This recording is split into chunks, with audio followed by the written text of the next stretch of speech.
Welcome to Bias Baseball. I'm your host, Ty Hill. Today we got Taylor and Cody. Got a great show for you today. We're talking the sticky stuff, the spider tack. We're talking Kyle Schwarber's boom on the field. We got a great show for you guys today. So just to start, let's start with some introductions. My name's Ty, as I said. I'm a big time Brewer fan. So I'm gonna be telling you guys why the Brewers are obviously gonna win the World Series this year. It's obvious. Christian Yelich I sucks. mean, I think we have a 2% chance of winning it this year. And so far in the NL, I haven't seen anybody who can even touch us. So that can be a topic that we touch on later. I'm going to take the floor to Taylor. Taylor, tell us about yourself. My name's Taylor. I'm a diehard Padres fan. My favorite players are Tatis. I'm a huge Trout fan too, and Guerrero. Love those guys. Personally, don't know too much about baseball. Gotten really big into it the last couple years. I've played it my whole life, but can't wait to learn more about it. Cody, you're up. My name's Cody. I'm also a huge Padres fan. Both me and Taylor are currently in San Diego. I've watched the Padres my whole life. It's been a long road, but we're finally to the point where I have a team that we can be proud of, and it's a great time. I go to Chapman University, and I'm currently a junior, and I play soccer there as well. Awesome. So let's just jump right in. Let's talk with the big scandal that's been going on lately. Spider Tack. We got some big names.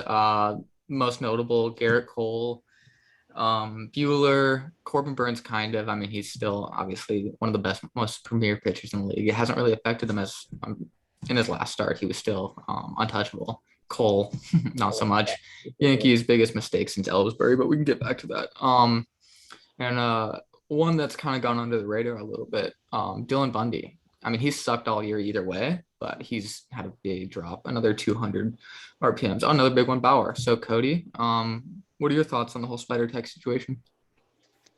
As per the interview from Garrett Cole, in which he clearly did not know what to say, a lot of pitchers in the MLB used some mix of illegal substance to enhance their grip in the past.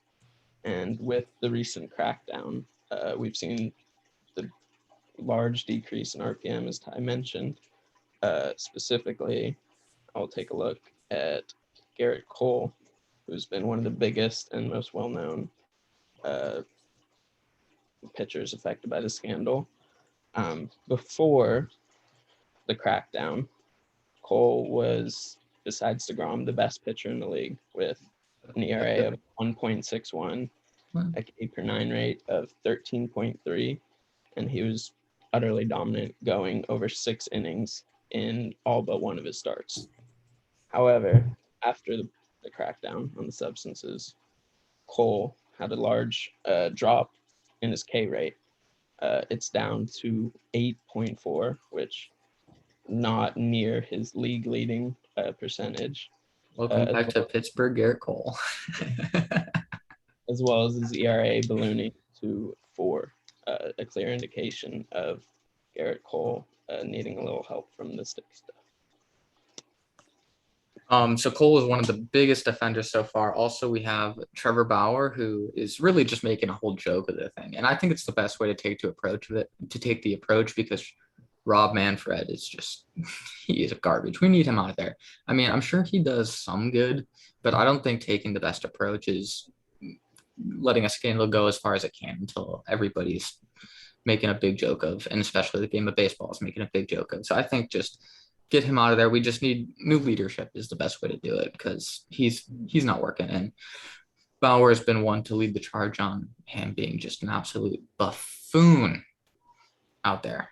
So I think that's one of the biggest issues. And when it comes to Spider Tack as a whole, I get that you don't want to use that, but sticky substances in general, like Glasnow brought up sunscreen and rosin, and that's not going to make. I mean, I pitched in college a little bit, and I used sunscreen and rosin out on the field.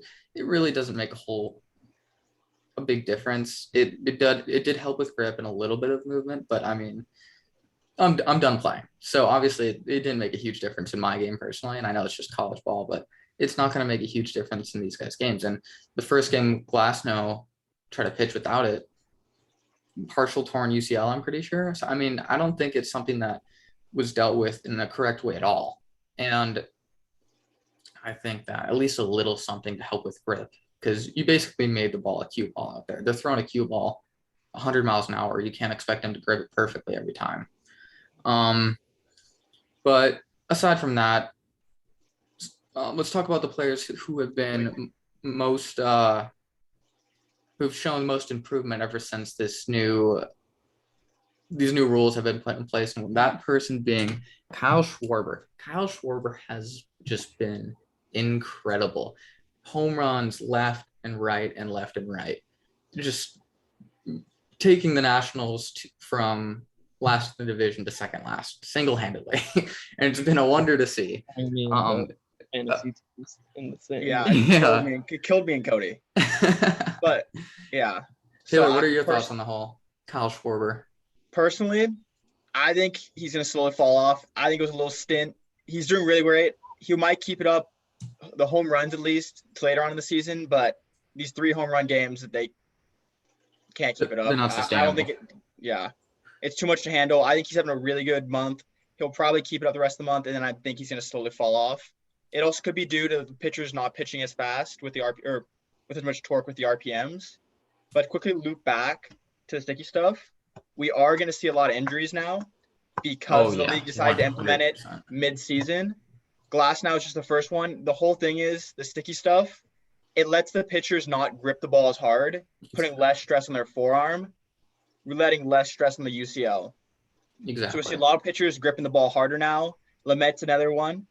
We can see a lot of pitchers going to be starting going out this season because they have to use more forearm, leading to them hurting their elbows. 100%, I totally agree. And as I mentioned, Kyle Schwarber was one of the few people that was able to take advantage of that situation and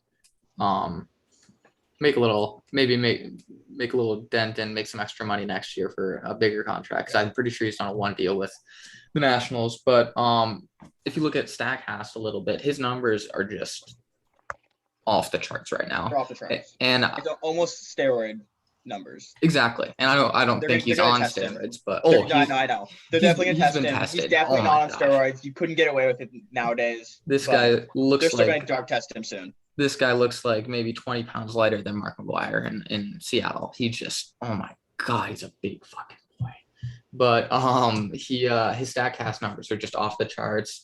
99th percentile for exit velocity, 87 for average exit, 99 for max exit, 87 for average, which is just insane. Hard hit percentage, he's in the 92nd percentiles. X slug, he's in the 93rd.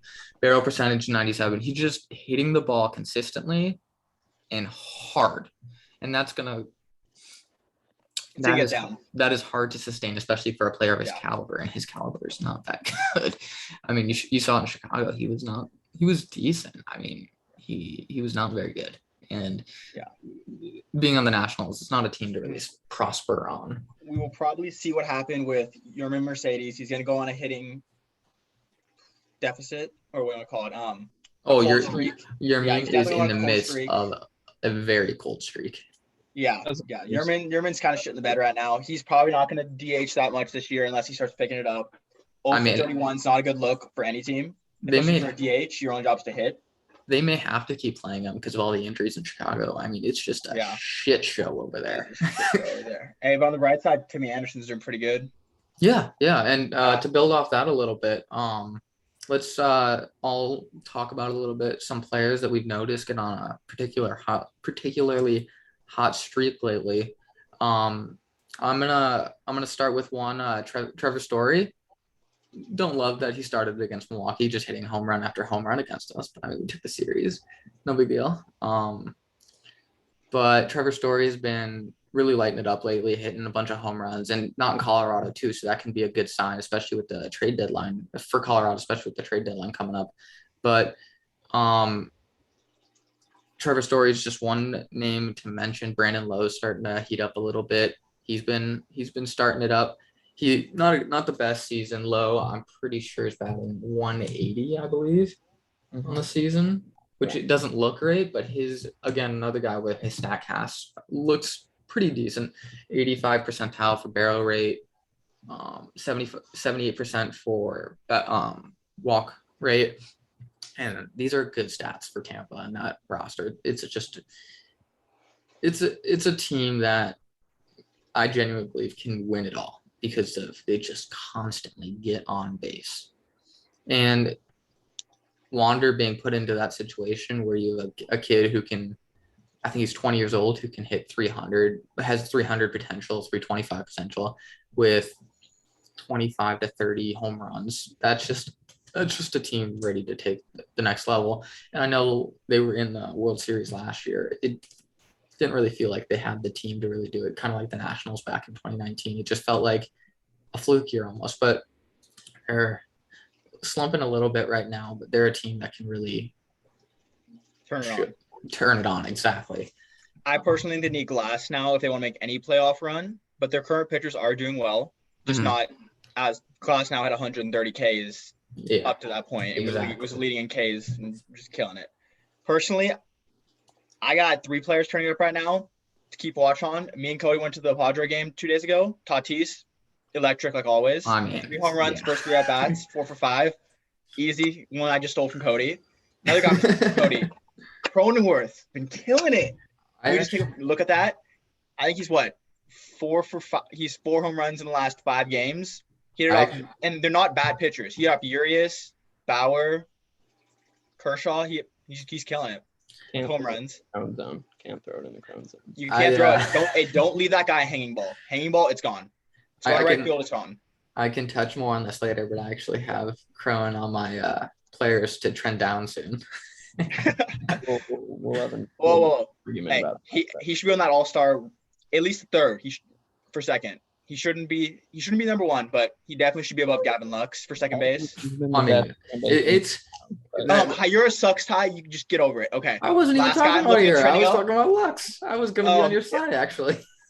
Hey, guy coming up right now, finally getting off injury. Cody Bellinger. Cody Bellinger in the last 2 games has 2 home runs. He's going to do great. Fuck the Dodgers, but he's going to do amazing. This guy is a 0-time MVP. And you can actually look into that. Look it up. He's 0-time. Yelich won it in 2019. It's having a rough season. It's a fact. I'm gonna be completely honest. Okay. He's having a rough season. Yeah. How about I'll stick you in the majors, give you some back problems, and see how you do. I mean, I already have back problems, but Yelich is having an atrocious season. Come on. I mean, it's tough to play and swing a bat with back problems. Last year, he came back from the whole knee thing this year, and I think he dealt with the back thing last year. He's dealing with the back thing a little bit this year, and when he's healthy, he's been starting to pick it up a little bit lately, hitting some home runs here and there, and it's it'll start showing soon. But the difference between the Brewers and other teams is that we don't need a star player with a good pitching staff. That's the difference. We don't need a star player. You lose with a good pitching staff. You got Burns, you got Woodruff, you got Peralta. You're still losing. The Padres without Fernando Tatis are maybe maybe 4th in division. Yeah, I think we actually won. I think we won 13-3 when he was out. But continue. Well, I mean, 13-3, sure. That's a solid 16-game stretch out of 162. Fernando Tatis's WAR is just off the charts. I mean, I'm gonna look it up right now. He gotta be thing. I know Cronenworth WAR is 3.2 right now, leading the NL actually. Yeah, second baseman. Okay, so 2021, he's got a 3.9 WAR. That's really good for so far. I mean, what's Yelich's?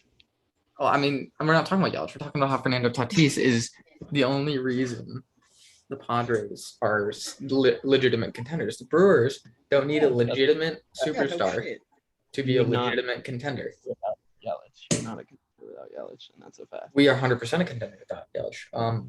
You ever heard of Tyrone Taylor? This guy's fucking good. He's fucking good. Try saying that with a straight face next time. He's actually pretty good.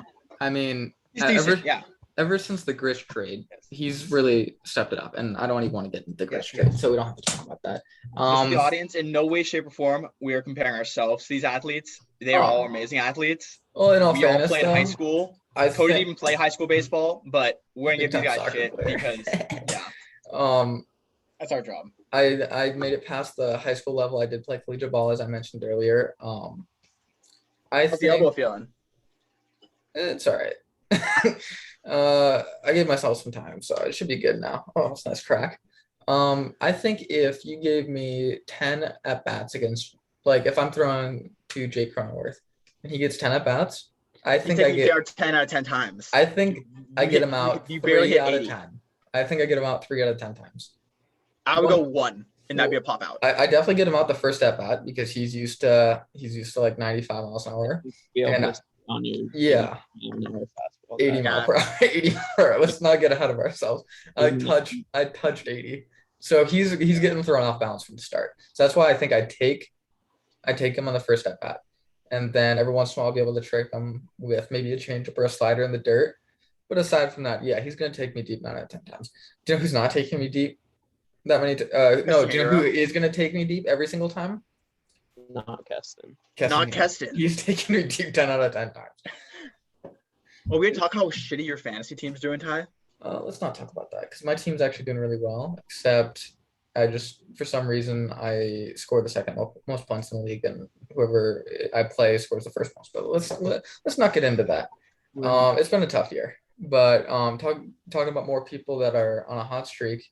Luis Castillo is apparently back because that fastball is back. Yes, he is. Luis Castillo, one of my favorite pitchers in the league, actually. He had struggled mightily to begin the season. His ERA up until, let me pull it up until 5/29 through his first 10 starts of the season was 7.61, which obviously is not good. It's a solid ace. Especially for someone expected to be the ace of the Reds rotation and to carry a very large workload. However, as Ty mentioned, one of the big keys to him turning it around was his increased velocity. His fastball velocity, which sat at around 97.8 last year, had an average velocity of 96.5 through the first 10 starts. However, recently he's got closer to his 2020 velocity numbers, with an average of 97.4 in the last 6 starts. And during that stretch, the numbers as a result have looked much better, with an ERA of 1.96. And I truly think he's back to his previous form and will continue to be one of the best 10 pitchers in the league for the foreseeable future. I don't know if I agree with top 10, but I definitely think he can be an elite pitcher because I think elite can go past top 10. I agree with that, but I'm right on the verge of top 10. Yes. As long as he can keep the fastball below up, he will be there. It's just the pitch that he needs for throwing guys off. If he doesn't, change-up yeah, is his best pitch, and it's just not nearly as effective without the fastball. Exactly. If you have two slow pitches, it's not going to do anything for you. But if you have one, if you can tunnel it with something hard and then something soft, it's going to be untouchable. For example, Devin Williams, untouchable. But we can get into that later. I also really quick wanted to mention that a lot of his first 10 starts were actually unlucky, not to mention as well as the dip in velocity. He had a BABIP of 450 against him, which is batting average on balls in play, when he had a career 280 BABIP. And then the recent stretch, which he's done well, the BABIP dropped down to around 240, which could be another factor explaining why he's done so well recently. So he's just missing more bats now. That's the big thing. It's just he's missing bats. Mm-hmm. Okay, because I don't really fully understand what BABIP means, to be honest. I think it means batting average on balls in play, right? Yeah. Well, so BABIP basically is if the ball's hit, what's the average? Like taking out strikeouts, taking out walks, It's when the ball's hit, what is the player's average? So Oh, okay. Okay. bunch of like little ground balls or It takes pop in flies. consideration ground ball and fly ball and stuff like that. Okay. And takes out all that other stuff. So as whenever they hit the ball into play, what is their batting average? Okay. Wow. He started the season. Every time somebody touched him in play, they were getting on half the time. Very That means they're rocking him basically. Yeah. We're gonna do a 70 RA. I'm probably pitched average 3 innings an outing. That is fantastic. But another team that, since he can be a real piece for bringing Cincinnati back into it now that the St. Louis is kind of just taking a dive because their team sucks, and Chicago might and will probably be sellers at the deadline.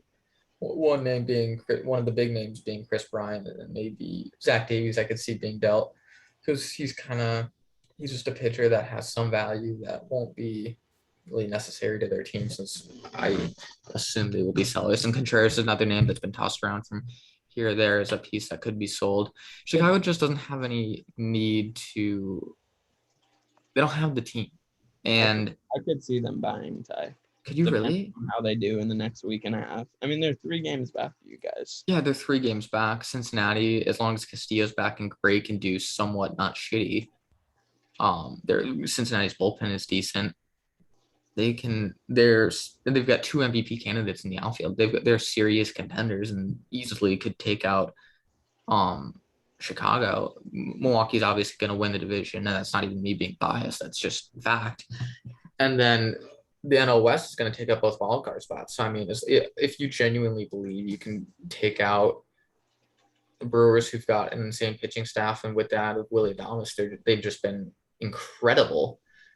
There's just, I just don't see any hope for them. If they have a big next 2 weeks, they'll go in, I believe. But as you said, if they continue, I think they've been 4-6 in their last 10. Actually, if they continue on a pace like that, you'll probably be right. Yeah. And It's always hard when losing players. It's always hard when you lose Roberts and you lose Eloy.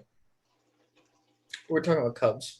What Cubs? Fuck. I don't know what Chicago. Or White Sox, my bad. Well, hey, fuck Chicago. Same shit.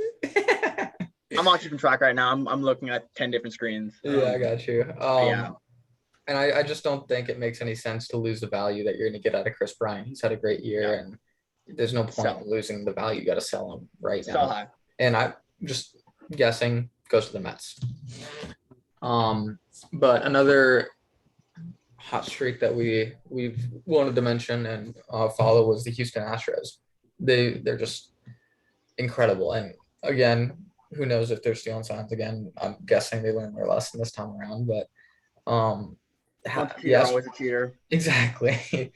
The Astros have just been incredible, and I mean, there's no really one person to put it on. Altuve, he's a piece of that. Obviously, he's been incredible. Amazing.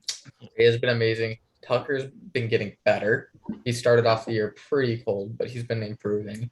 Jordan, oh my God, what is he, 25, and he's just crushing the ball. Gurriel pulled some shit out of his ass. Bregman's been good and he's not hurt, and then that pitching staff's been more than manageable. Framber with a 2.11 ERA, or Urquidy's been solid. McCullers has like a 2.9. Then Greinke and Odorizzi has shown signs of he can be good again. And Greinke is Greinke. He gets a lot of Ks and his manageable ERA. They've just been incredible. Do you guys have any thoughts on Houston so far this year? You want to go first? Hopefully do bad. I hate Houston. But our friend Matt's a huge fan, so who knows? Shaw's are really good, doing pretty good right now. If you want to add him in fantasy leagues, he's not owned in like 50% of leagues. Definitely a good piece play if you're in categories. It's my boy. Who? Miles Straw. Oh, Straw. dude, I thought he said Shaw. No. Straw. I don't hate him. I mean, he's an Astro. Yeah, fuck the Astros. Yeah, if you learn anything from this podcast, fuck the Dodgers, fuck the Astros. Giants can go fuck themselves too. Big time fuck yous. And you know what? Actually, I'm gonna throw in fuck the Padres. Fuck the Brewers. We're still gonna do better than you, Ty. Okay. That is false.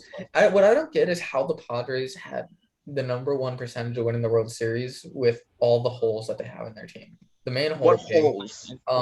you Bam is playing amazing right now. you can't hit Eric Lauer, which is a secret piece that's gonna surprise you in the playoffs. You can't hit Woodruff. You can't hit Burns, and Now we're gonna face Eric Lauer in the playoffs. And you- What and you can't hit Freddie.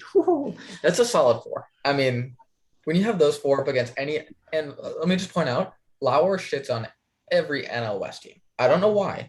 He gets shit on by everybody else except the NL West. I firmly think if the Giants were smart and they wanted to win it all, they would trade for him. But I'm glad we have him because the NL West is going to flood the NL side of the playoff bracket. We'll just have him to just fucking shove it down your asses. Oh, it's going to be beautiful. making a claim right now that Eric Lauer will not pitch in the playoffs, even if the Brewers make it, which is not a certainty. He will 100% pitch in the playoffs. Oh, It was just the Brewers make it past the first round.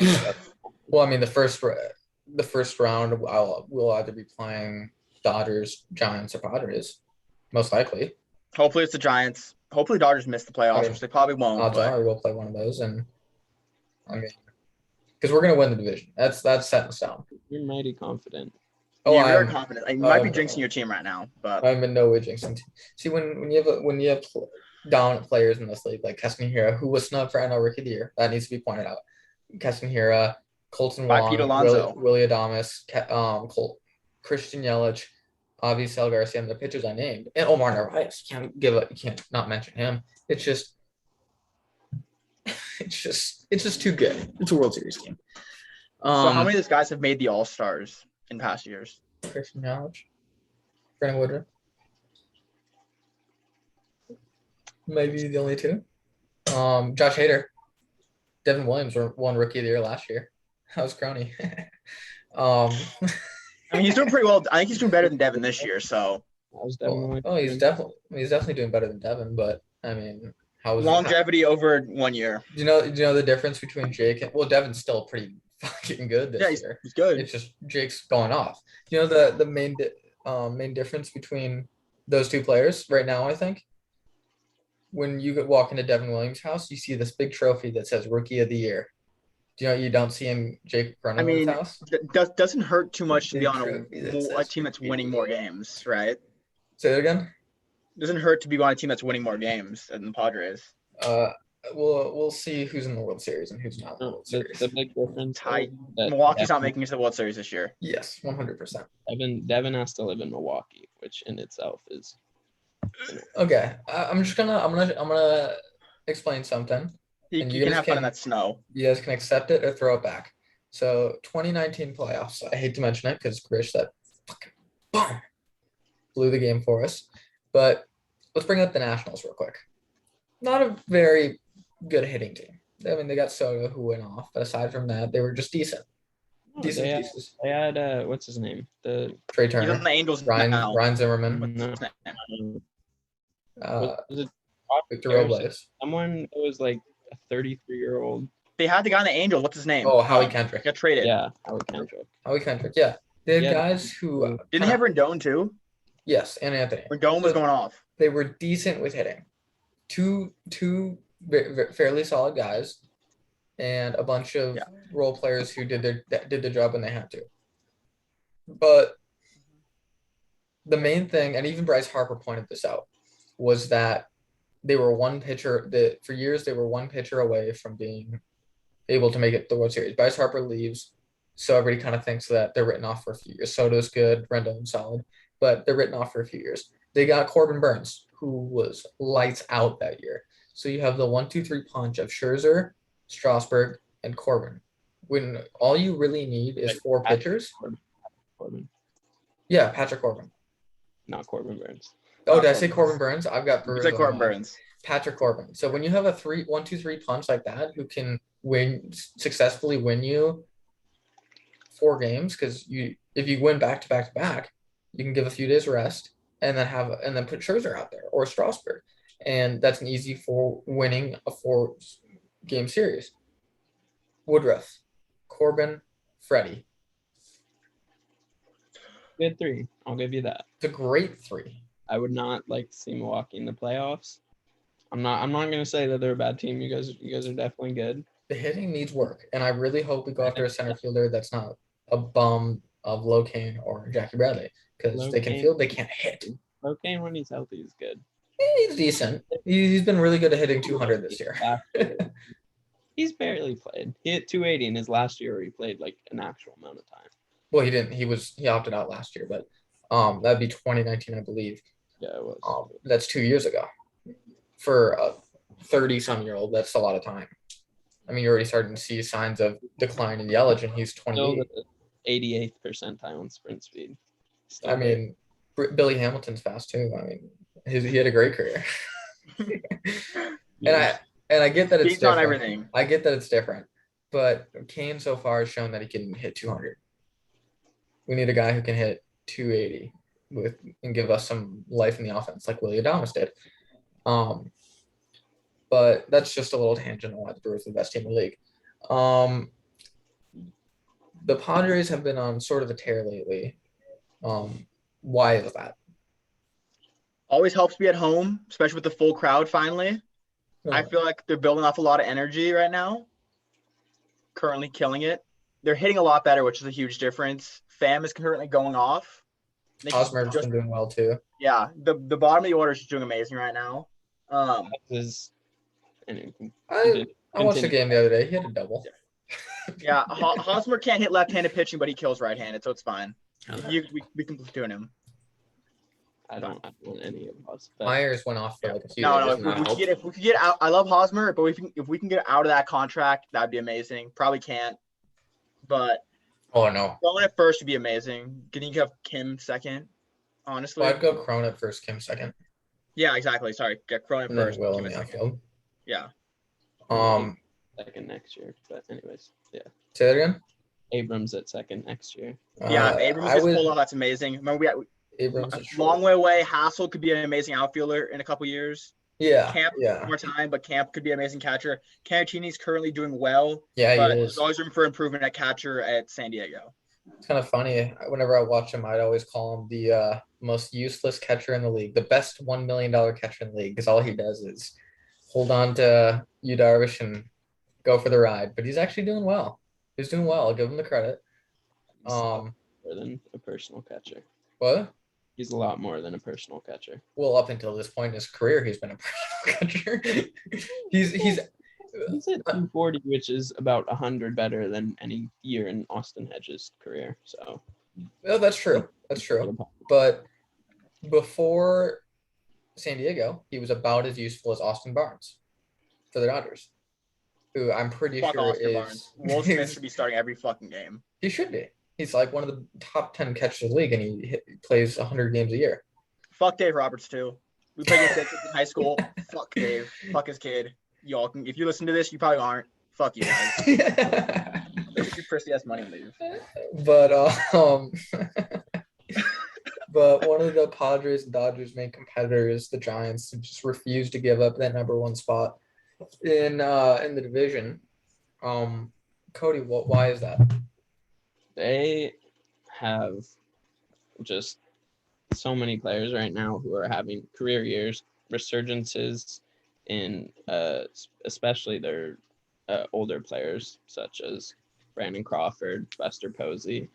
Buster Posey's actually hitting 320 right now, which Amazing. obviously unsustainable, but somehow he's returned to his prime years, like 4 years healthy. after he turned crap. Grab. Finally healthy somehow.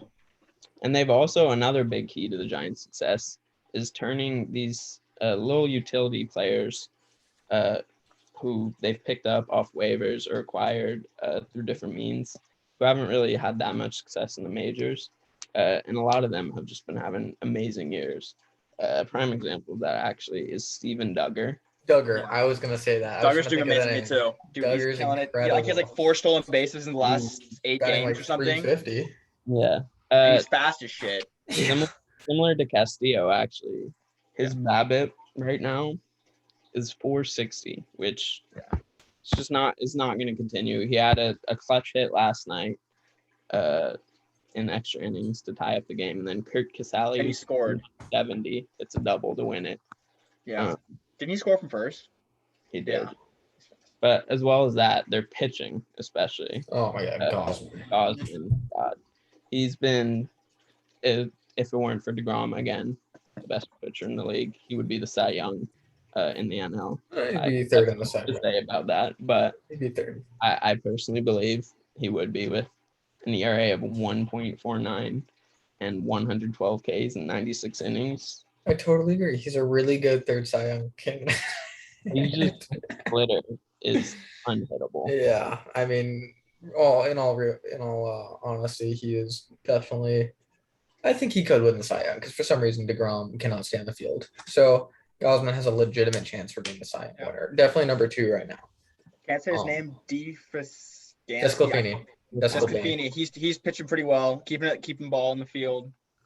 Not too Another well leaving the yard one. on him. Another Definitely one of keeping the the ERA low. players that the Giants have managed to get career years out of. Some. And there's one more guy in that What is rotation hap- who's doing pretty well. What is happening over in San Fran? Because I mean, those pitchers, I don't get how they're doing so well. Personally, they could be still finding ways to use that sticky stuff. Who knows? That'd be really tough right now. Another one, Cueto's doing pretty well. He's got a 3.6 ERA. Oh, Cueto's doing. Yeah, Cueto's he's pitching good ball. He's Yeah. not getting too many strikeouts, but he's keeping the ball in. Virtually none, but he gets wins. He keeps Yeah. he gets outs. He's rocking a 6 wins, 3 losses, which isn't that bad at this point in the season. The bullpen's getting better, which is kind of scary for us Padre fans. I mean, It was dog shit. I think that they're very good and they were solid toward the end of last year. I think they're gonna end up being a streakier team. They've got guys who are way outperforming their pay grade. Brandon Crawford, Buster Posey, Duggar. Longoria is on the IL right now, but he was just incredible when he was playing. Brandon Belt is doing well. They just was doing pretty well. Even Just Lamont unhealthy. Wade Jr. Who's Lamont Wade Jr.? And why is he- exactly. I mean, they just have It's not guys way sustainable, is what we're outperforming saying. their it's in no way sustainable, and that's why I think that it shouldn't be something They'll to probably worry about fall at to the least 3 right now. seed. Maybe they'll probably fall to the 3 seed and They'll make clinch the the wild card. Yeah. they'll clinch the wild card. Yeah, definitely. They also have they haven't had like a super easy schedule, but it's been much less I don't know what the word I was looking for. It's been less hard than the Padres and the Dodgers schedule. The next 2 months, especially for the Giants, are where we could see them take a significant dip in standings. And that could be beneficial for one person in particular with Dinelson Lamet going back on the IL, in re-injuring something. I think it's the elbow that was bugging him. Right, elbow inflammation.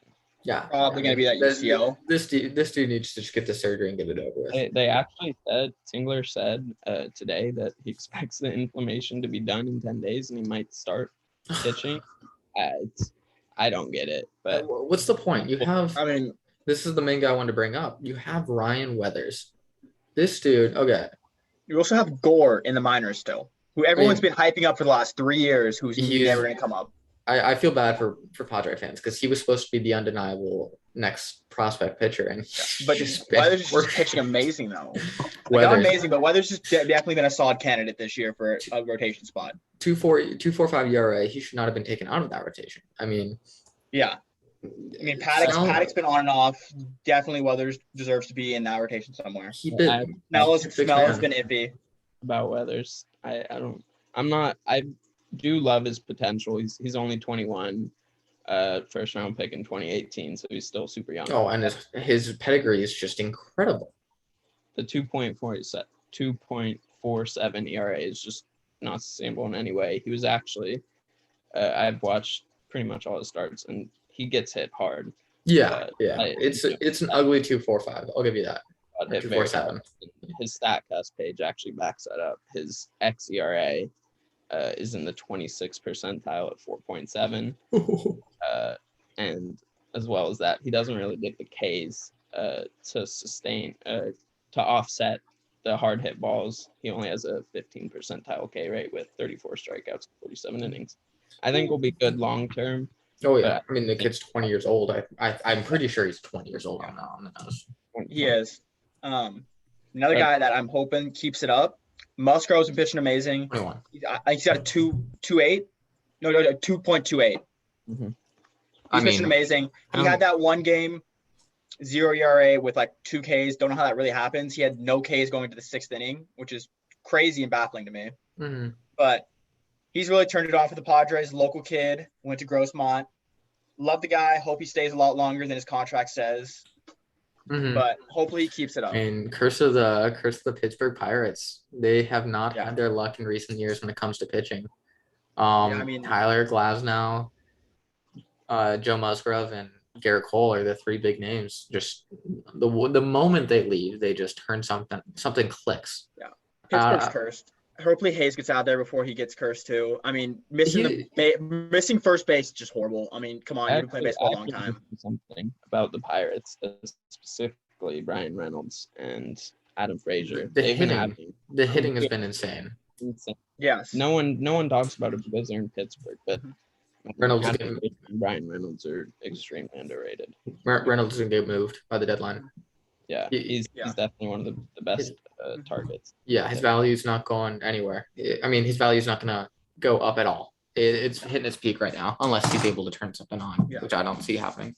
Speak of the trade deadline, I've wrote down a few that I really want to happen. Okay, that's too close to the mic.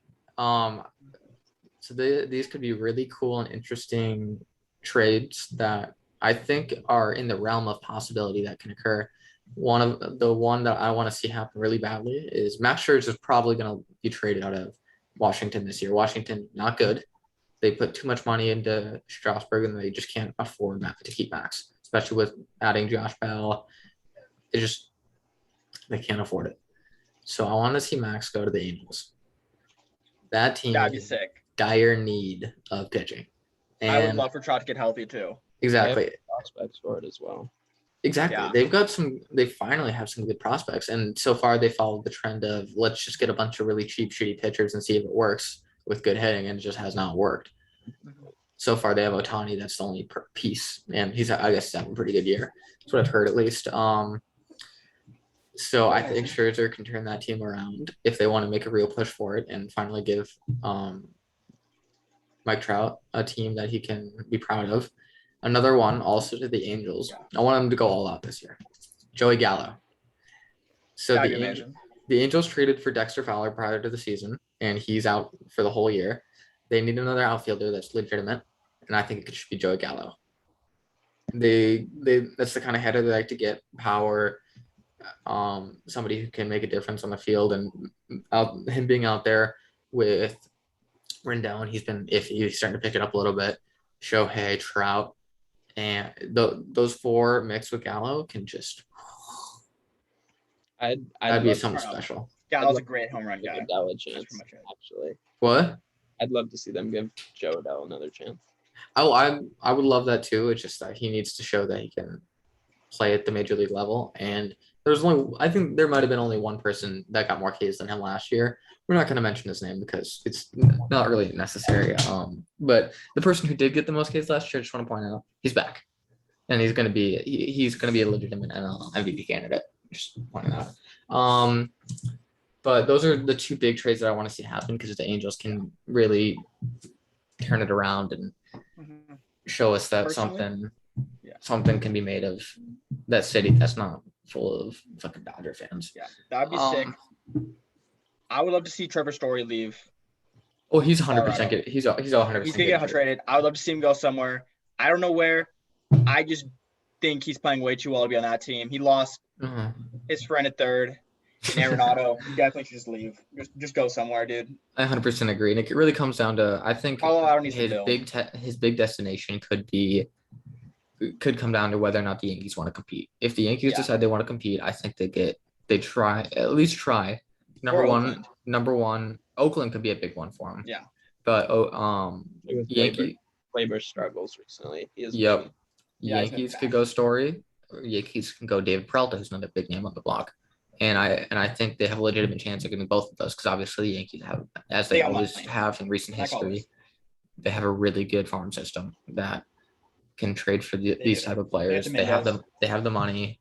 I don't see them trading Dominguez because he's been compared to the next Trout and he's only 17 years old. But And Colorado, for one, has shown that they will give up their star players for a couple bucks and a Tootsie Roll. So, Austin I think actually, what? very underrated return. Austin Gomber, he's been good. He's been Yeah. very good. He's been solid, but has he been Nolan Arenado solid? No. No. I do that, but He is people- success. the Rockies lost that trade more than they did. I think Oh it's yeah, exception. 100%. But I would like to point out that it's hilarious that St. Louis traded for a bat because they don't have any bats, and then they're in fourth place. That's what I find that's funny. But let's do some predictions for next week. Who will be the best and worst teams for this next upcoming week? For the Let's next, get the easy ones out of the way. Ty's gonna say Milwaukee. We're gonna say Padres. Let's get the Well, I other mean, obviously the Brewers are going to be the best this upcoming week. I mean, that's just one of the obvious right there. But on a more realistic note, do you guys have any thoughts on who can really step up and shine this week? I think, or for just upcoming in general, I think one big team that will really turn it around is Tampa. Now that Wander's up, he hasn't made a huge impact yet, but I think he's going to be able to pick it up here soon, hopefully at least. Another player that I like that is really starting to make a difference in that team is in their starting rotation, Shane McCallahan. He has been very solid for them, filling in for Tyler Glasnow.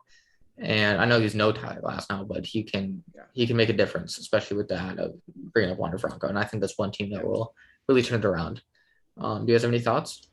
yeah, another team actually in that same division that I think will start to win more games is the Blue Jays, mainly because their offense is just ridiculous. Unmatched. Going through their lineup is just terrifying. They can all hit for power.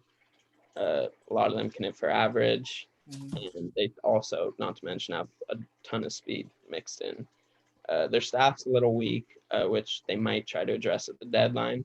100% will. I think the Blue Jays are better than a 40-36 team. 100% agree. You mean you have a 50-50 chance Guerrero's gonna hit a home run in the game?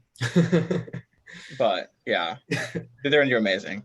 They've got a great team, and I think the strategy so far has been draft a bunch of guys' kids. Yeah. Vladdy, Worked pretty well. Bichette, Caven, and I did Lourdes. Did he have a dad play in the majors? No, but his brother plays on. Cuban. Okay, draft family members then. Yeah.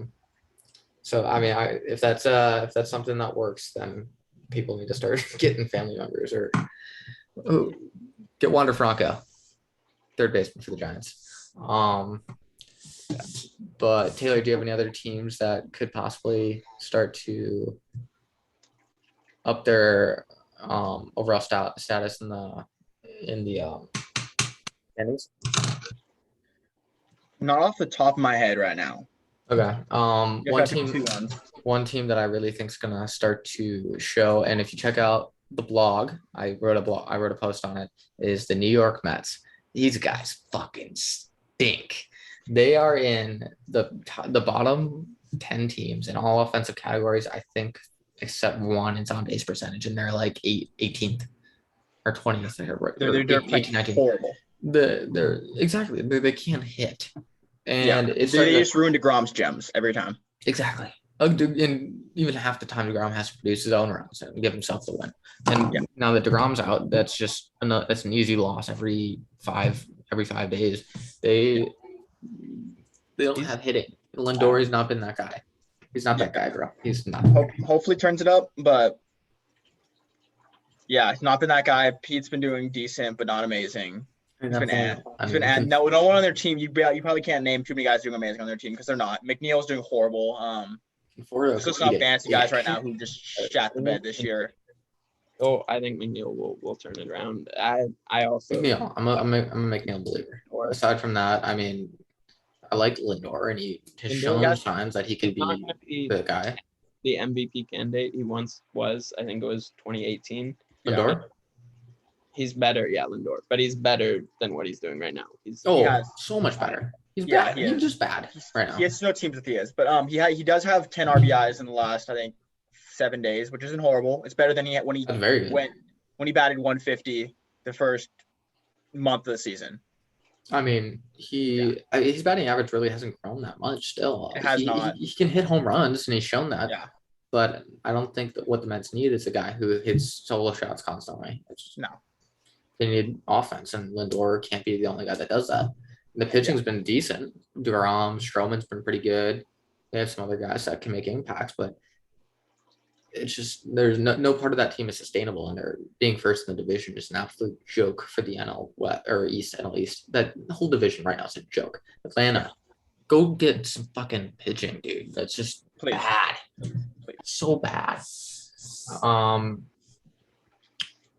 there any other? But do you guys have any teams that are going to start to fall off a little bit? We touched on the Giants. We talked about the Mets. Yeah. Is there any one that I think maybe Boston could start to fall off a little bit? Yeah. Do you guys have any other thoughts on who could fall off? That's not the Brewers. Because they're going to be the best. Not super strong that they're fall off, but the Indians have had a lot of injuries to their starting rotation. Namely the Cy Young winner last year, Shane Bieber, as well as Vale. Any team will struggle without two of their best pitchers. So we could see what'll happen to the Indians over the next couple of weeks before the All-Star break. In all fairness, they're not a very good team to begin with, but taking three very productive pitchers in Bieber, Vale. What was your third one that you mentioned? It was just Bieber, and I think they. Plus Zach's been on the IL for a while with hitting the chair, so taking his shirt off too aggressively. But he's on his way back. But you're going from a pretty bad team to just like a worthless team. So you got a very few teams who are that bad, and two of them being Pittsburgh and Arizona. So it's not very good company to be in. But some guys that can really start to make some of these worst teams pop and shine are their prospects. We already touched on Wander Franco, but what I want to speak on is Hunter Green. Hunter Green is just the dude turned something on this year that everybody wants a piece of. I think he hit 102, 103 on the gun the other day, which is pretty. He got up to 105. Was it 105? 105. Oh my god! Holy cow! That just follows the same kind of tune that he's been playing this year so far. He's 6-1 with a 2.34 ERA, 74 Ks in 50 innings, and a 1.02 WHIP. And it's only a matter of time before Cincinnati wakes up and says, "We need this guy in the majors." He's 21 years old. He's been in AAA. He has a good background, drafted first round out of high school a few years back, and I think it's time that you give this kid a shot because he's shown that he can play. Hitting 105 is just unheard of. When you get 5 miles an hour faster than 100 miles an hour, most people can barely hit the 100. Exactly. So it's literally faster than the blink of an eye now. You're just if you gotta hope you hit the ball. Exactly. And Cincinnati, with their struggles currently on the mound, they need to give this kid a shot to see if they can bolster their team in any way, because so far the pitching staff has not given their hitters any help. Another one that I want to bring up is Bobby Witt. So this one might be a little early, I guess, because he's 20. Oh, he's 21 as well. He's still in AA. He was just drafted in 2019. So he's pretty fresh into the minors, but he's also another kid that's shown that he can play, and he's very good at it too. So far this season, batting .279 with a 347 OBP and a 894 OPS, 12 bombs, 32 ribbies, and 12 stolen bases. So far he's shown that he can be a 5-tool player at AA, which is the prospect league. Mondesi cannot stay healthy to save his life. It's always the oblique, which is a tough injury to come back from in the first place. And I think he just keeps rushing it or something. But I think they need to give him a shot. If not, I get that you might not want to bring him straight up to the majors from AA, which a decent amount of organizations do with their players, because you're going to get more out of playing AA than AAA, I believe. At least bring him up to AAA, see what he can do there, and give him the call here soon, because Mondesi just isn't. He just can't do it. He can't stay healthy. There's no point in even really holding on to this guy. He's young. He's been doing very well when he's healthy, but he's always injured, and it's not doing anybody any favors. They've got a really good team. Well, they've got a good, solid team with a lot of potential, Yes. but yes, not really good team. They've shown that they can be really good. At the start of the season, they started off hot. They've got Danny Duffy, career year. Yeah, Danny Duffy, Michael Taylor, who's really having a career year. Whit Merrifield, Andrew Benintendi. They've got pieces that can be really good, and I think Bobby Witt can be a similar piece to Wander Franco in that for Kansas City. Those are two that I had earmarked. Cody, you wanted to talk a little bit on a few guys? Yeah, another prospect that actually just made their debut is Matt Manning. He's actually not quite as exciting as the other prospects Ty talked about. His promotion was more out of necessity due to injuries to the Tigers' rotation, than actually him performing well. In fact, he had an 8.07 ERA in AAA, which is very, very poor. Not to mention, Very. very. Yeah, that I mean, Castillo was bad in the majors, and then just toss another earned run per nine on top of there in AAA, and you got Matt Manning. He had a what's it called? Walk rate of around 3, which isn't too bad.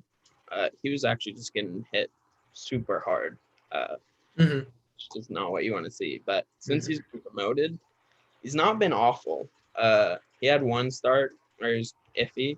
His last start, I think he gave up 1 run in 5 innings with an ERA of 3.38 so far. So he's been serviceable. Yeah. His FIP has been around 5, which I think is a much sure indication of how he'll perform in the majors. Yeah. But a prospect who's actually been killing it in the minors, opposite of Manning, is Cade Cavalli. Oh. Cade Cavalli, 2020 first round pick. Didn't get to play last year, obviously, due to COVID. Has come out of the gate extremely strongly. In single A, he had an absurd K rate of 15.71 with a minuscule ERA of 1.77, which is just exceptional. And he quickly earned himself a promotion to AA, where he's continued to perform, even though it's a small sample size. He still has a great K rate of 13.11 and an ERA of 3. That's not bad at all. That's more than serviceable, especially for your first shot at AA. Yeah, only 22. Went to Oklahoma, I believe. Yeah, and he's one to watch in the future. He won't be up this year. No. You could see him towards probably the latter end of next year, but he'll be a quick riser in prospect rankings, and you could see him within the top 50 by the end of the year. Oh, easily. I think he should be top 50 as of right now. He's been incredible. He's been probably the best pitcher in the minors thus far. Yeah, I would 100% agree. I mean, in single A, he was untouchable. He's been pretty serviceable and solid through his short stint in double A. And he's a real name to watch. And that's why with Washington's current prospect situation with the pitchers that they have, I think that's why just to touch on what we said earlier with Max Scherzer getting traded, they don't have a very good team. Scherzer's old, and they've got guys like Cade Cavalli. Jackson Rutledge is another name to look at. They've got guys who can easily, in a year or two, come up and fill the role that Max Scherzer, not easily Max Scherzer's role, but a lesser variant to maybe up their game and become the next Max Scherzer for the Nationals. He'll definitely have an exciting future. Oh yeah, 100%. Leading the charge for sure. So to wrap up, I thought we would each do one take, just something a little spicy, a little hot take for this next week to kind of show our listeners what's what we're all about. So, Cody, if you wanna start us off with a nice little hot take, you got anything? My hot take, I guess this year isn't too much of a hot take. I've just got a feeling there's gonna be a no-hitter in this next week. I'm calling it. There's gonna be one. Do you have any guesses? Not a Padre. Not No, again. no. Oh, they're not very good anyway. So, Taylor, do you have any hot takes for this week? Hot takes. I can go. if you Schwarber want. Schwarber home run derby. That could be cool. That'd be really cool. That would actually be Yeah, really definitely cool. with It's not unheard of Guerrero right now. and definitely with Guerrero opting out and Tatis. Definitely could find a guy like Schwarber coming in. Yep. And then you maybe bring got back him going Stanton. Maybe against see some 500-foot home run to Stanton. Who knows? Mancini's already said he's going to be in it. Yeah, Mancini's gonna be sick. Ohtani's gonna be sick. Yep.